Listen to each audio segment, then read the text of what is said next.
easy, man. You look down at the circles, and you see a circle, right? A circle. You look at a human, what do you see? You look at human life, what do you see? Jagged edges. What can you do with jagged edges? What can you do with jagged edges? Jagged edges aren't perfect. What are you going to do? You look at the Pogs, you see their circles, perfect circles. It's inspiration. Inspiration of the highest form. Johnny the Shark Dominoes. Good friend of mine, but also a nemesis. This guy, we were feeding off each other in the early years. For the first time playing against Bert, I didn't know what he was trying to pull. I remember seeing him, the first time I saw his backhand approach. We call him Bert, best backhand in the biz, Bondar. He comes up to me and says, I don't like your Pog style. And to me, style is everything. If you don't have style, get out of here. Style? I remember when I first introduced my backhand, I would perfect it every night. He's going to say that he learned it himself, but I taught him the best behind the backhand in the business move, right? Because, I mean, that guy, he was down, but I showed him the true path. So then eventually he was able to just rely solely on faith. Close his eyes, turn around. The first competition I played against him, he turned his back to the table, and everyone was thinking, what the hell is this guy doing? Because before him, no one turned their back to the table. The only time you turn your back to the table is if you're about to walk away from a match. And that's what cowards do, they walk away from a match. Puts his hand behind his back, tosses the slammer, hits it dead center. He's not even looking at the table. He's got a sixth sense. I don't know how he does it. Slams it, wins the damn match. One time I saw him stack 120 stack, right? At the time, that was unheard of. This guy was a machine. You're in the big leagues now, and if you can't dance with the shark, then you're not playing for keeps. If you can't dance with the shark, you're playing for fun. You're in middle school still, okay? Man, this guy, after he beat you in a match, he'd get up in his shark costume, bite all your fingers, then run home. He'd take his prize, he wouldn't even care anymore. He'd throw it in the garbage when he get home. That's his signature though. He doesn't care. He's a shark. He's biting at you 24/7. This guy, oh my gosh, he's an animal. I don't know what to say about this guy. When I start slicing with my blades of steel in the kitchen, you're gonna wanna watch your back and pose and beware because I'll slice your damn fingers off, alright? Some kids are playing for fun, and that's not what it's about. Pogs are about making the money. Pogs are about getting the big collections. Pogs are about getting the girls, the booze, and the drugs. Pogs are the life. If you're not playing for keeps, you're a pussy, buddy. So you put in some of your Pogs, they put in some of theirs, right? Take your slammer, chuck it at the pile, and boom, that's it. Whatever turns face up, you get a keep. And that's how you play, you know? That's playing for keeps right there. I mean, I've heard of people playing for fun, but that's absurd. I mean, it's just like this fake Pogs. It's there, but nobody really pays any attention to it. It's just trash. Because I mean, when you're playing for keeps, you're right there. You're God. You have the slam in your hand. You throw it down.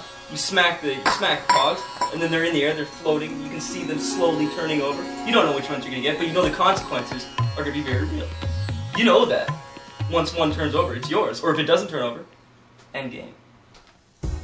Basically, the Pog match starts like this. You make eye contact with your opponent, and you know it's on. You know something just clicks. You look into their eyes, they look into yours, boom, it's on. You slam down the slammer. Bam! Flip it over. Whatever flips over is yours. That is if you're playing for keeps. And I've seen people lose fingernails, I've seen people break knuckles with slammers. They're serious things, they're made of metal, alright? You stack your Pogs, you take your slammer, you throw the slammer at the Pogs, okay? We don't mess around with our slammers, alright?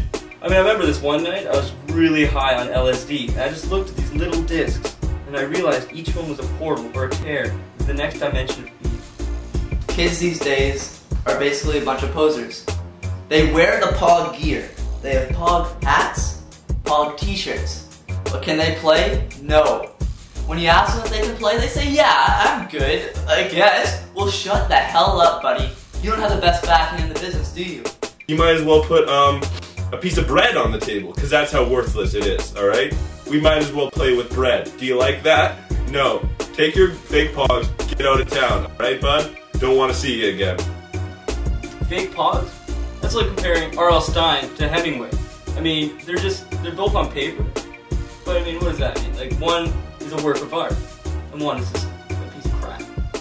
And then, what does this garbage represent? Well, it's just like, if you look at the pure poisons, they're just glitter, they're all fancy, they're all done up. But what are they? They're garbage. They're the plastic rips off of them. They're not real pogs. I mean, when you look into it, what do they have to offer? Nothing.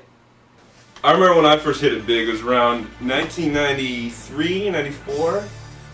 I remember we were living huge. We were like rock stars. I first turned pro a year after the Shark did, actually. I was jealous at the time that he did it. He got before me. I remember 92, I was doing the competition circuit in Maui. And all of a sudden, I was approached by the Pog Federation after the competition. They say, we want to turn you pro. And I said, you gotta be kidding me. You're gonna turn me pro. This is what dreams are made of for a Pog player. I'm flying in the helicopter back to Pog headquarters, and all of a sudden over the horizon I see Pog headquarters. It's a tower shaped like a stack of Pogs. Basically, we're playing Pogs one night back in my aunt's trailer, right?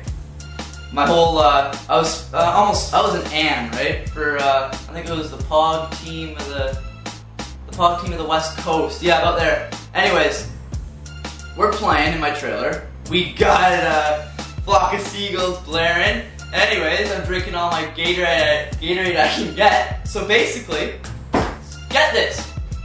Get this. We're playing, going at, slamming everywhere. All of a sudden, my buddy, Ernie, as I told you before, he slams this one pog, flips over. I breathe hard, take my puffer, flip it over, I see my face on the friggin' pog. My face playing a ukulele. F***ing ukulele. What the hell's that? Pro model ukulele? Guys completely lost it. Sold out. He lost the love of the game. He's playing for keeps, but he's playing for keeping the money. That's what he's playing for. He's not playing for keeps the real way. What we all started for. I was shocked. I shit my pants right there. I go, you gotta be kidding me. I'm pro. Yeah, we turned you pro last night.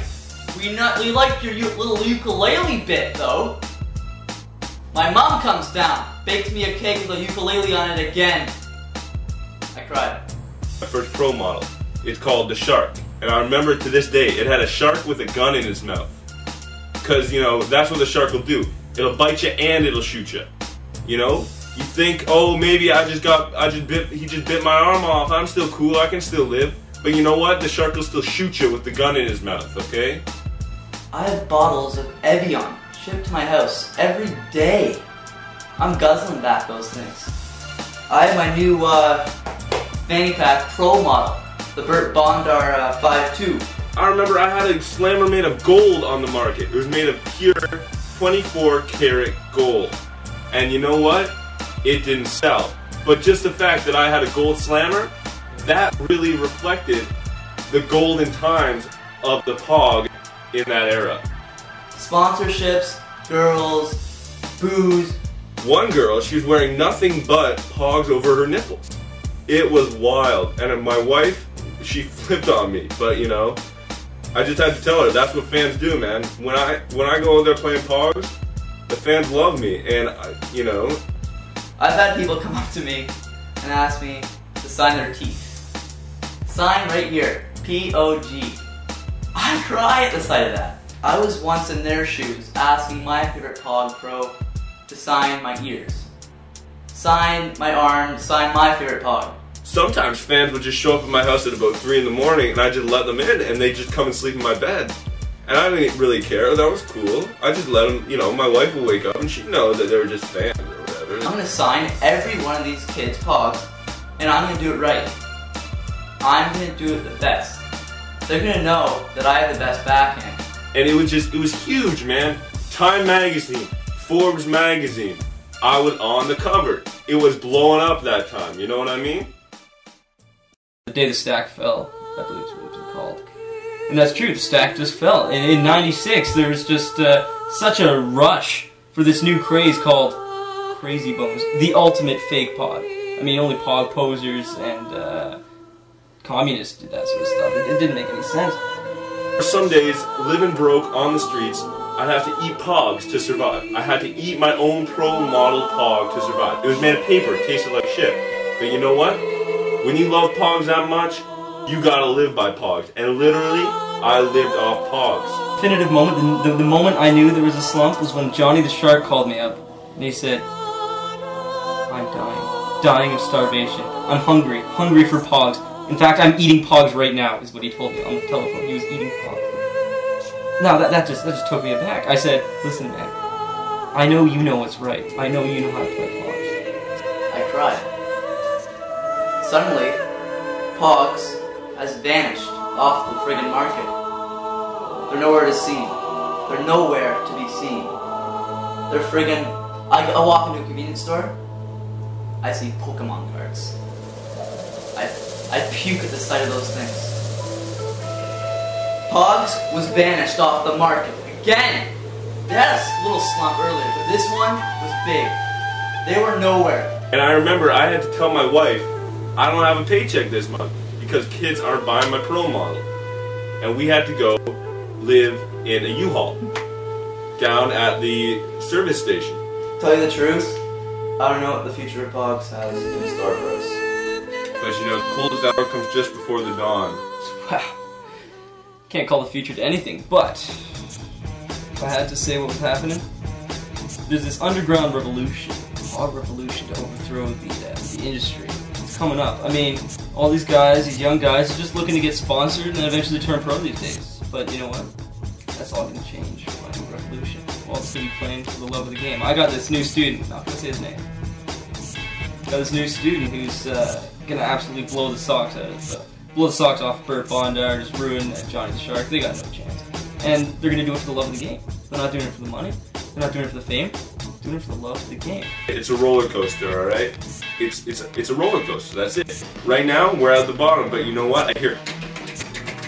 We're cranking up again. We're going back up to the top. Go out today.